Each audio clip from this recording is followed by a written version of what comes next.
Hello plus two class, welcome to A to Z education. आज हम discuss करेंगे applications of Gauss law. Gauss law हम already discuss कर चुके हैं। गॉस लॉ क्या बताता है कि किसी भी एनक्लोज्ड सरफेस या क्लोज सरफेस के अंदर जो इलेक्ट्रिक फ्लक्स की वैल्यू होती है वो कितनी होती है। It is equal to the Q upon epsilon naught. Right, ये हम डिस्कस कर चुके हैं। क्या किया है? According to Gauss law,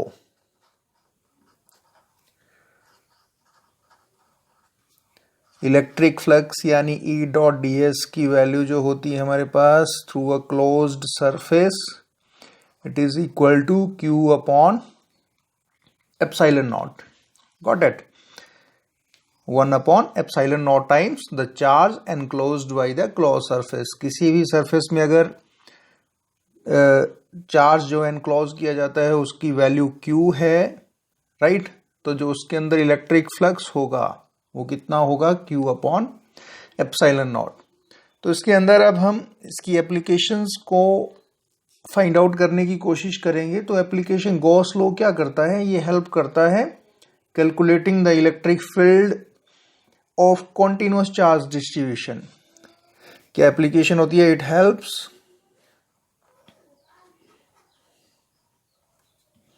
in calculating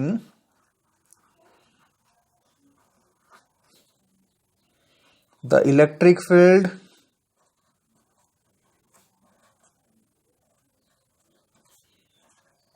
due to continuous charge distribution। continuous charge distribution। अब कॉन्टिन्यूअस चार्ज डिस्ट्रीब्यूशन हमें पता है, हम तीन तरह से इसको कर सकते हैं। एक होता है, फर्स्ट हमारे पास होता है लाइन चार्ज डिस्ट्रीब्यूशन।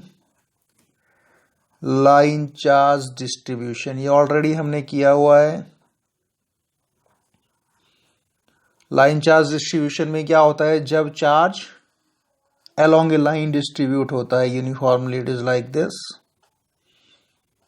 राइट।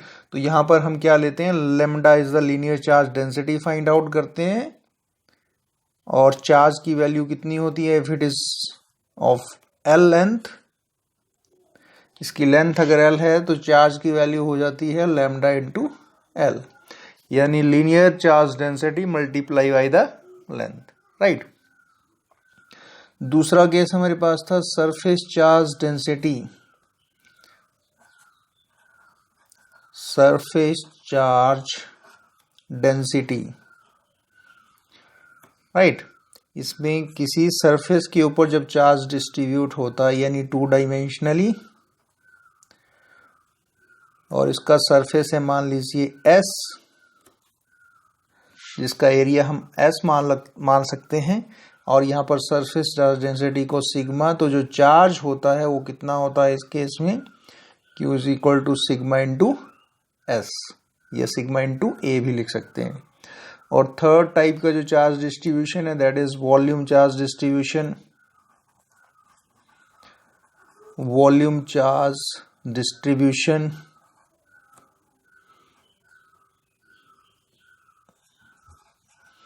और इसमें हम वॉल्यूम चार्ज डेंसिटी लेते हैं। तो वॉल्यूम चार्ज डेंसिटी के लिए क्या करते हैं? एक हमें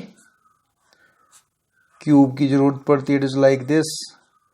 तो अगर वॉल्यूम में चार्ज डिस्ट्रीब्यूट है तो हम उसकी चार्ज डेंसिटी को रो से रिप्रेजेंट करते हैं, and if it is volume is represented by V, then इसमें कितना चार्ज होता है? Rho into we.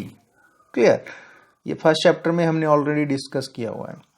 तो इस तरह से हमने लाइन के ऊपर, सरफेस के ऊपर, वॉल्यूम के ऊपर हमने गॉस लॉ की एप्लीकेशंस को फाइंड आउट करना है। तो इन एप्लीकेशंस को फाइंड आउट करने के लिए हमारे पास कुछ सेट रूल्स हैं, कुछ स्टेप्स हैं जिनको हमें हर एप्लीकेशन के अंदर फॉलो करना पड़ेगा। तो वो रूल्स आपने याद रखने हैं, वो स्टेप्स आपने याद रखने हैं। First step we have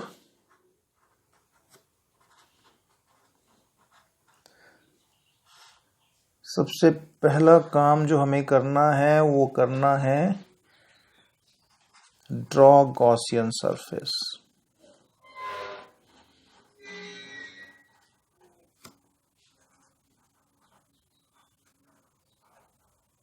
this is first step.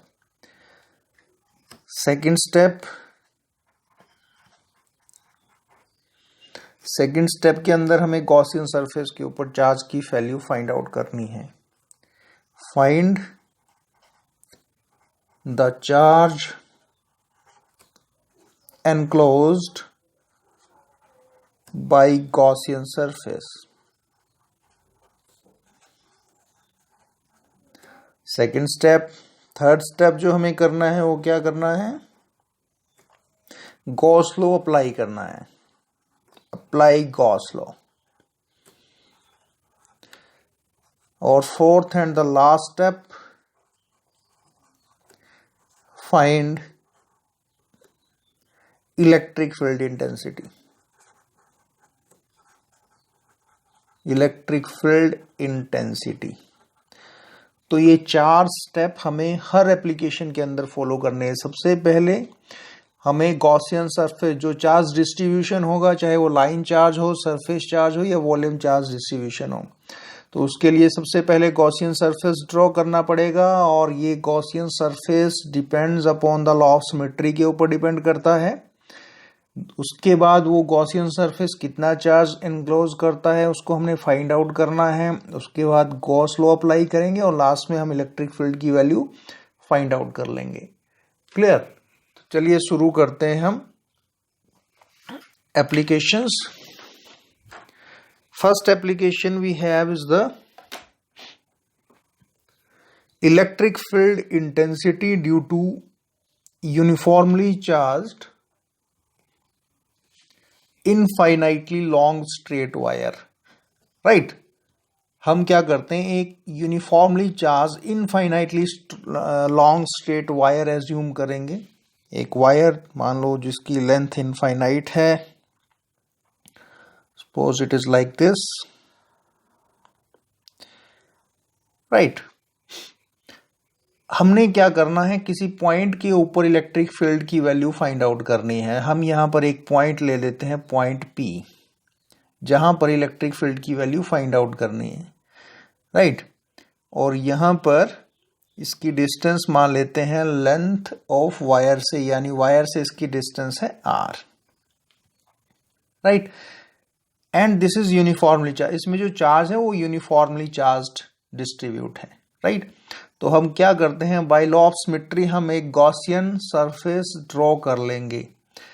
तो गॉसियन सरफेस कैसे ड्रॉ करेंगे, it is in the form of cylinder. Line charge distribution के अंदर गॉसियन सरफेस जो होगा वो in the form of cylinder होगा. It is like this.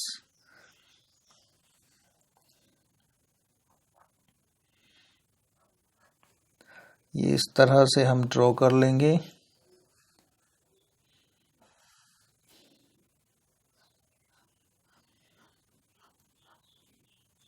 Like this.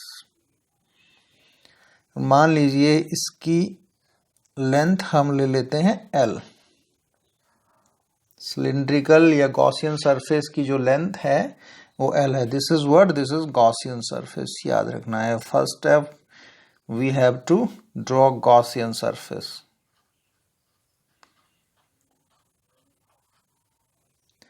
Clear? This is point P. और wire में जो चार्ज डिस्ट्रीब्यूटेड है, पॉजिटिव चार्ज डिस्ट्रीब्यूटेड यूनिफॉर्मली, और इसकी जो लेंथ है वो इनफाइनाइट लेंथ है. राइट, अब सिलेंड्रिकल फॉर्म में जब इसका गॉसियन सरफेस है तो ऑब्वियसली क्या है, इसमें हमारे पास 3 तरह के रीजन देखने को मिल रहे हैं. एक कर्व्ड सरफेस है, और एक टॉप सरफेस और एक बॉटम सरफेस. टॉप और बॉटम सरफेस किस शेप में है, सर्कुलर शेप में है. राइट, और वन इज कर्व्ड सरफेस. तो यहां पर हमारे पास 3 रीजन यहां पर आएंगे. Region 1, region 2 and region 3. Right, तो सबसे पहले जो हमने किया उसको लिख लेते हैं. Consider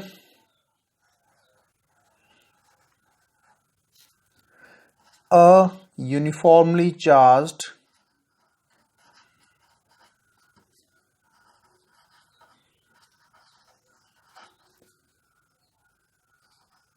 infinitely long wire.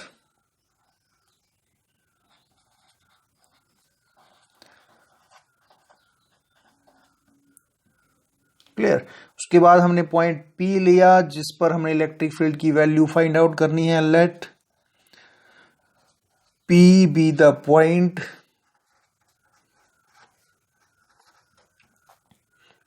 where electric field intensity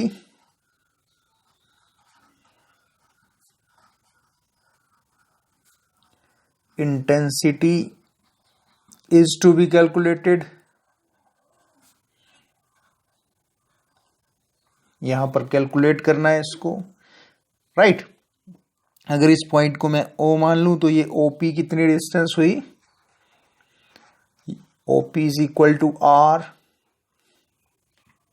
right. उसके बाद हमने क्या किया, फर्स्ट स्टेप अप्लाई किया, गॉसियन सरफेसेस के अराउंड हमने ड्रॉ करना है। Draw a Gaussian surface,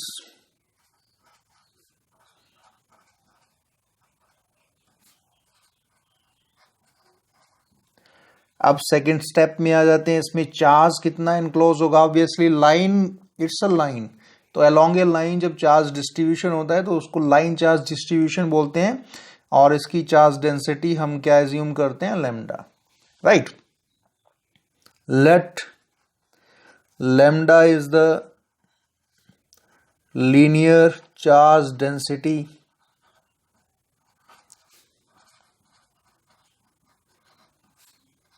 then charge enclosed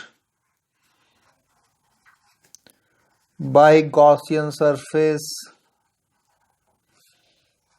कितना चार्ज एनक्लोज करेगा, ऑब्वियसली फॉर्मूला है Q is equal to lambda into L। L is the length of the Gaussian surface, cylinder की हमारे पास जो लेंथ है वो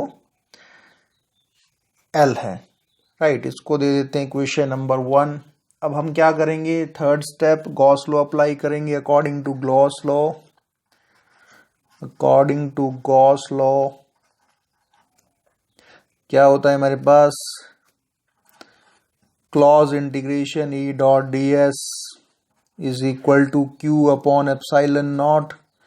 Q की जगह हमारे पास lambda L upon epsilon naught, right. And the closed integration, it's a closed surface. अब गॉसियन सरफेस को हमने 3 रीजन में डिवाइड किया है, 1, 2 एंड 3। अब देखें तो इलेक्ट्रिक फील्ड जो होती है वो सरफेस के कैसी होगी, यहां से इलेक्ट्रिक फील्ड की जो डायरेक्शन होगी it is in this direction, right. Point P के ऊपर हम एक छोटा सा स्मॉल एरिया एलिमेंट ले लेते हैं जिसका एरिया वेक्टर भी इसके परपेंडिकुलर होगा, यानी इस डायरेक्शन में होगा। उसी तरह से 2 और 1 और 2 रीजन के अंदर भी इलेक्ट्रिक फील्ड की डायरेक्शन इस तरफ, और इसका एरिया वेक्टर सरफेस के परपेंडिकुलर होगा, ds। थर्ड रीजन में भी एरिया वेक्टर सरफेस के परपेंडिकुलर ds, इलेक्ट्रिक फील्ड की डायरेक्शन इस तरफ toward right side, right. Region 1, 2 और 3 के केस में।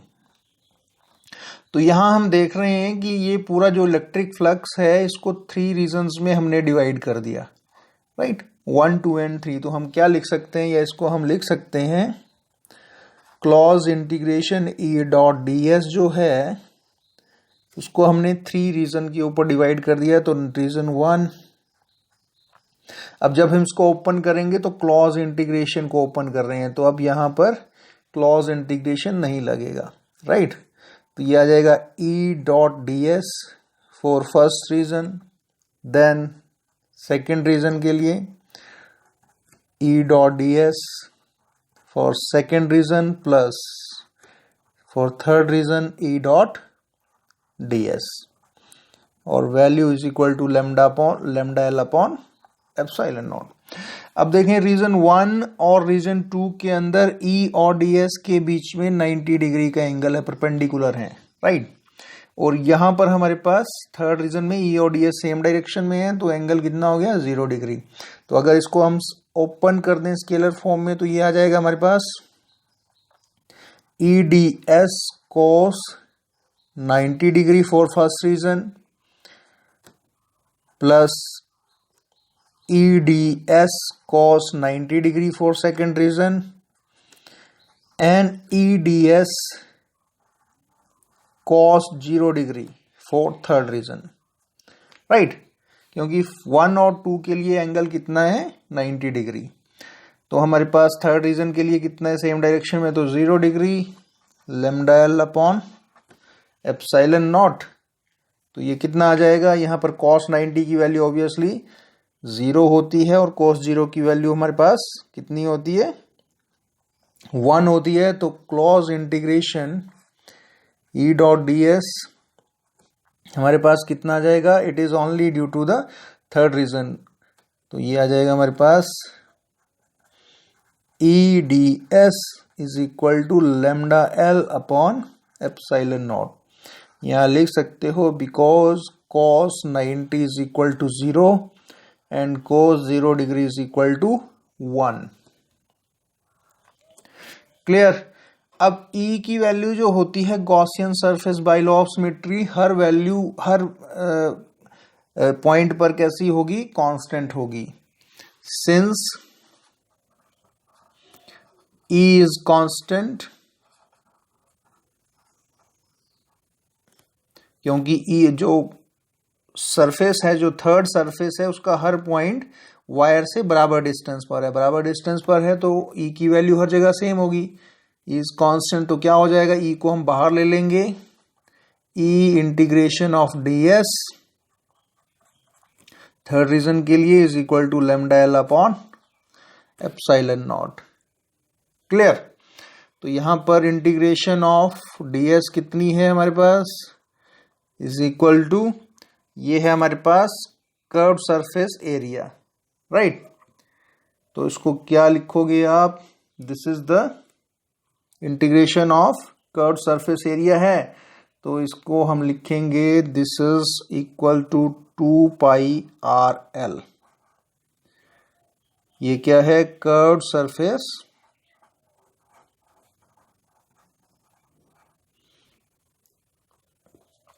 Area of cylinder.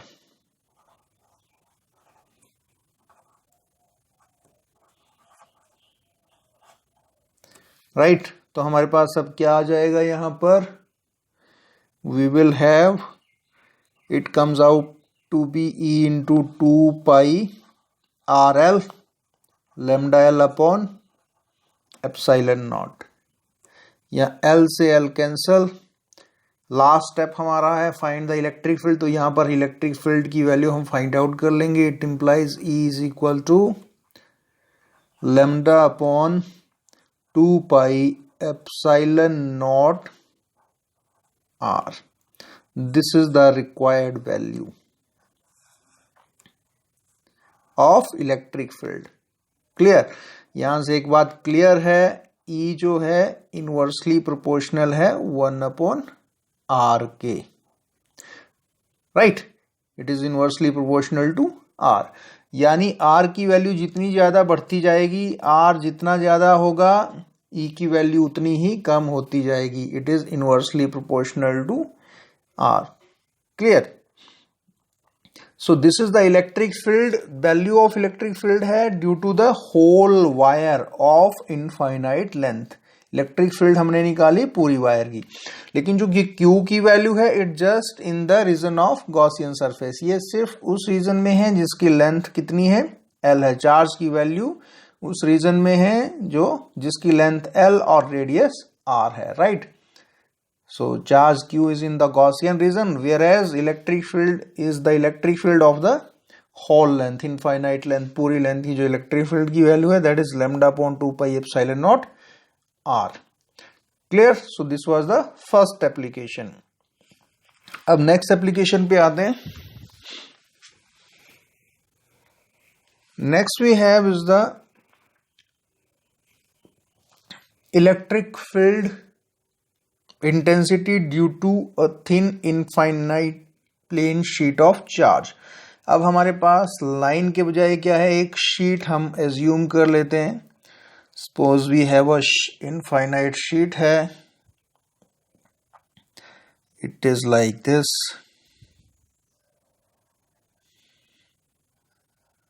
इस तरह से एक शीट एज्यूम कर लेते हैं हम, जिसमें पॉजिटिव चार्ज यूनिफॉर्मली डिस्ट्रीब्यूटेड है, राइट। अब इसके अंदर भी हमने एक पॉइंट ले लेना है, कहीं पॉइंट P ले लिया यहाँ इस डिस्टेंस पर, सपोज सीट से ये इतनी डिस्टेंस पर है। ऑब्वियसली सीट है तो सीट के दोनों सरफेसेस में चार्ज होगा, फ्रंट में भी और बैक में भी, राइट। तो बाय लॉ ऑफ सिमेट्री क्या करेंगे हम, इसमें दूसरी तरफ भी उतनी ही डिस्टेंस पर पॉइंट ले लेंगे, point P1 and point P2, right. और गॉसियन सरफेस ड्रॉ कर लेंगे which is in the form of a cylinder. हम एक गॉसियन सरफेस ड्रॉ कर लेंगे,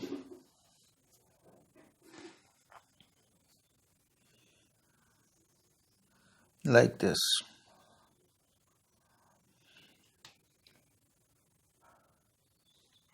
शीट के दोनों तरफ बराबर डिस्टेंस पर गॉसियन सरफेस ड्रॉ कर लेंगे।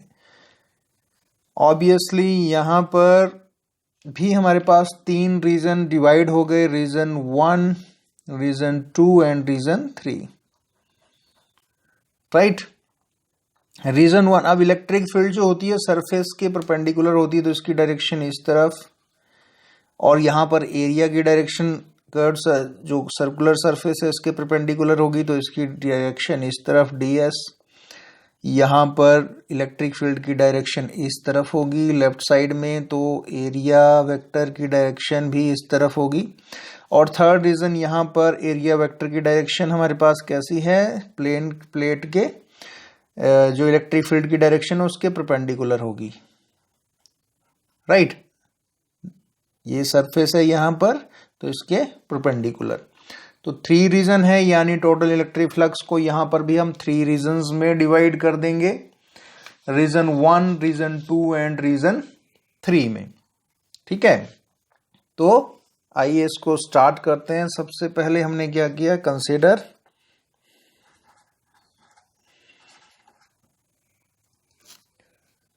a uniformly charged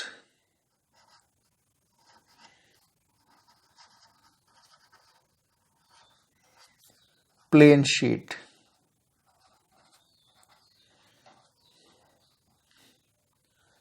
obviously it is 2 dimensional, इसमें जो चार्ज डेंसिटी होंगी वो कितनी होगी, सिग्मा, हैविंग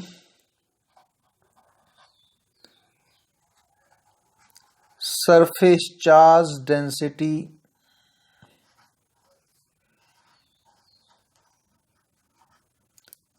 सिग्मा, क्लियर। अब इसमें हम गॉसियन सरफेस ड्रॉ कर देंगे, draw a Gaussian surface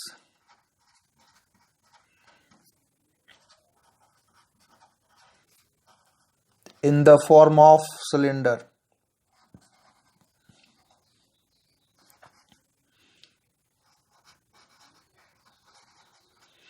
both side, दोनों तरफ,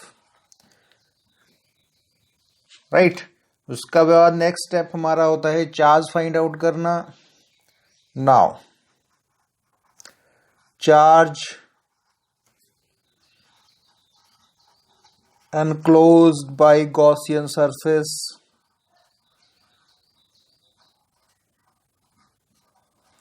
तो चार्ज की वैल्यू हमारे पास, सरफेस चार्ज डेंसिटी अगर दी हुई है तो क्या होता है हमारे पास, simple sigma into s. S is surface area, right. यहां पर एस क्या है, इसका एरिया है। इसको दे देते क्वेश्चन नंबर 1। अब हमारा थर्ड स्टेप आता है, apply Gauss law. According to Gauss law, closed integration E dot ds is equal to Q upon epsilon naught या sigma S upon epsilon naught. अब यहां पर भी गॉसियन सरफेस 3 रीजन में डिवाइड है हमारे पास।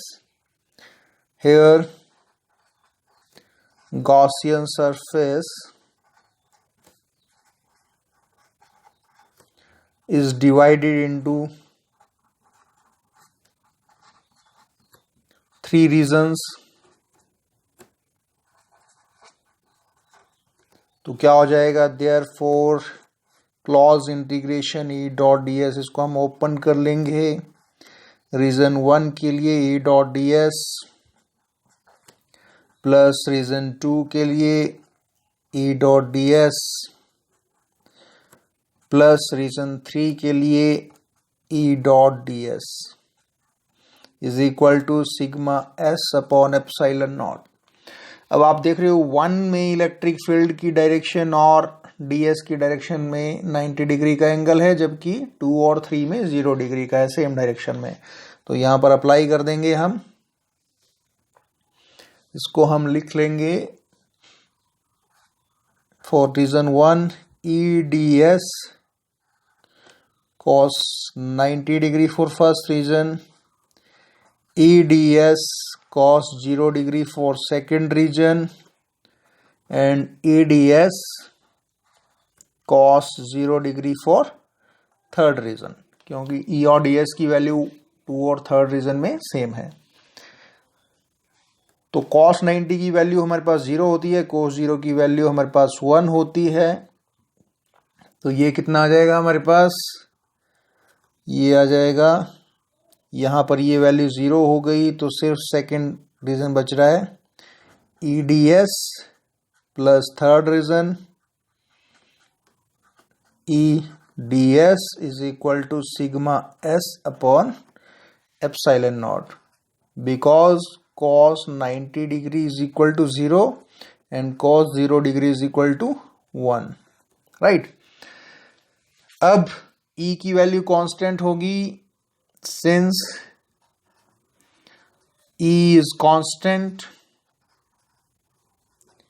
गॉसियन सरफेस में कांस्टेंट होती है, तो ये क्या आ जाएगा, E बाहर ले लेंगे, सेकेंड सरफेस के लिए ds की इंटीग्रेशन प्लस यहां पर भी E बाहर, थर्ड सरफेस के लिए ds की integration is equal to sigma s upon epsilon not.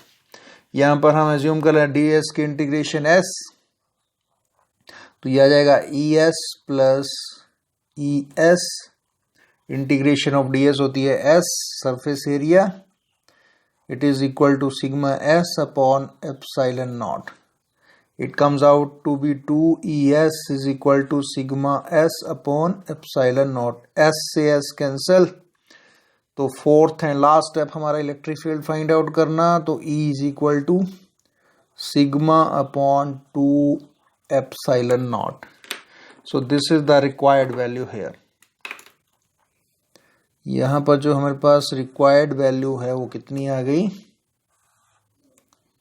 Sigma upon 2 epsilon naught. Clear? So that is our second application, electric field intensity due to a thin infinite plane sheet of charge. So student, I hope you all understand these topics. Thank you. Have a nice day.